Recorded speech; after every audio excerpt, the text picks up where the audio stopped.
পঞ্চায়েত প্রধানকে লক্ষ্য করে ডিম ছুড়ল উত্তেজিত জনতা। বসিরহাট ২ নম্বর ব্লকের অন্তর্গত চৈতা গ্রাম পঞ্চায়েতের তৃণমূলের প্রধান নিজামুদ্দিন আহমেদ তৃণমূলের প্রভাব খাটিয়ে তিনি এলাকায় প্রচুর পরিমাণে দুর্নীতি করেছে। এলাকায় উন্নয়নমূলক কাজকর্ম না করে সেই টাকা তিনি আত্মসাৎ করেছেন। আবাস যোজনার ঘর পাইয়ে দেওয়ার নাম করে মানুষের কাছ থেকে প্রচুর টাকা হাতিয়েছেন। 2021 সালে বিধানসভা নির্বাচন ও 2026 সালের বিধানসভা নির্বাচনের ফল প্রকাশের পর এলাকায় প্রচুর মানুষদের উপর অত্যাচার চালিয়েছিল এই তৃণমূল পঞ্চায়েত প্রধান নিজামুদ্দিন আহমেদ। এই সমস্ত নানান অভিযোগকে সামনে রেখে সোমবার দুপুরে তৃণমূল পঞ্চায়েত প্রধানের বাড়ির সামনে বিক্ষোভ দেখায় এলাকার প্রতারিত মানুষরা। খবর পেয়ে ঘটনাস্থলে গিয়ে ওই তৃণমূল পঞ্চায়েত প্রধান নিজামুদ্দিন আহমেদকে যখন আটক করে থানায় নিয়ে আসে মাটিয়া থানার পুলিশ, তখন উত্তেজিত জনতা প্রধানকে লক্ষ্য করে ডিম ছুঁড়ে মারে। কোনো রকমে উত্তেজিত জনতার কাছ থেকে ওই পঞ্চায়েত প্রধানকে সোজা আটক করে থানায় নিয়ে চলে আসে পুলিশ।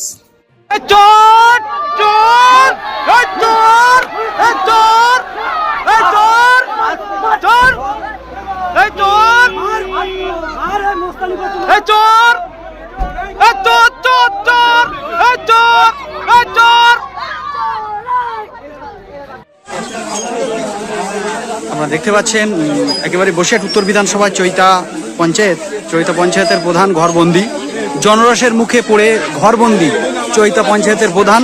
থানাকে উদ্ধার করতে থানার টিম আসলো, থানা থেকে প্রশাসন এসে থানাকে উদ্ধার করার জন্য একেবারেই দেখতে পাচ্ছেন চৈতা পঞ্চায়েতের প্রধানকে উদ্ধার করতে পুলিশ এসছে। জনরসের মুখে পড়েছেন চৈতা পঞ্চায়েতের প্রধান। এই মুহূর্তে দেখছেন চৈতা পঞ্চায়েতের প্রধান জনরসের মুখে পড়ে একেবারেই ঘরবন্দি, প্রশাসন থেকে তাকে উদ্ধার করার জন্য এসছে। সাধারণ মানুষের ক্ষোভের মুখে একেবারেই তাদের রাস্তাঘাট, ঘর, বিভিন্ন রকম আমফানের সামগ্রী থেকে শুরু করে সমস্ত জিনিসপত্র একেবারে লুটপাটের অভিযোগ নিয়ে আসছে। একেবারে পাবলিকের সম্পত্তি এত আত্মসাৎ করে খেয়েছে যে পাবলিক আজ উগ্রপন্থী ক্ষিপ্ত।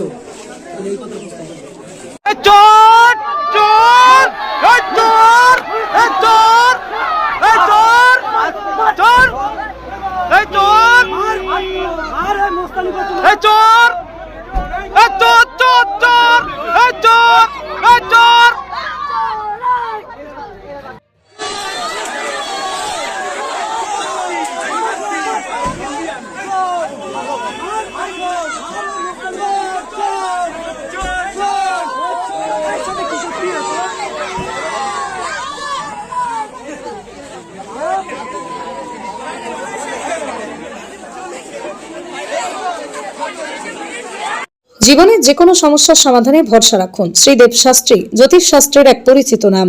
যেসব সমস্যার সমাধান করা হয় বাস্তুদোষ নিরাময়, হস্তরেখা বিচার, চাকরিতে বাধা দূর, বিবাহ সমস্যা, দাম্পত্য কলহ,